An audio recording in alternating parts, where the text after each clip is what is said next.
When Eric Luther and Mike Albergo bought their home in an idyllic part of Putnam County, New York, they thought they'd found the house they'd live in the rest of their lives. We love it here. It's beautiful, it's bucolic, it's quiet, you can see the stars. But that was before the Environmental Protection Agency showed up in hazmat suits. Unbeknownst to them, their little piece of paradise was so contaminated with arsenic from a nearby abandoned mine that it would soon be on the fast track to becoming a national Superfund site.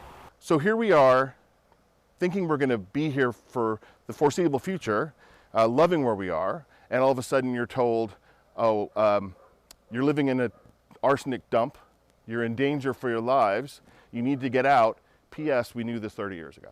30 years ago was when Norman and Alicia Burns, who lived up the street, were diagnosed with arsenic poisoning. For the Burns, it was a decade-long ordeal that caused long-lasting medical problems and ended with them selling their house at a fraction of its worth. You know this cannot get better.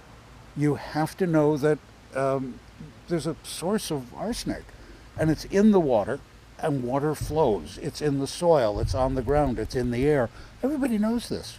They did what they needed to do for some remedial action. And they basically either ran out of money or ran out of energy. I don't know which. The EPA was called back to the Burns' old house in 2017 for another case of arsenic-contaminated water, and that led them to decide that much more needed to be done in the area. In the more recent past, collectively we said we need to do more, and we feel we can do more, and that's why we're proceeding with the NPL, pursuing the NPL listing. The Superfund designation will allow the EPA to tap into resources reserved for the most toxic sites in the U.S. Those funds could help with a large-scale cleanup, or as many of the affected homeowners hope, to buy them out of their now basically worthless homes. We're terrified that we're going to lose everything, not only our physical health, but our financial health as well.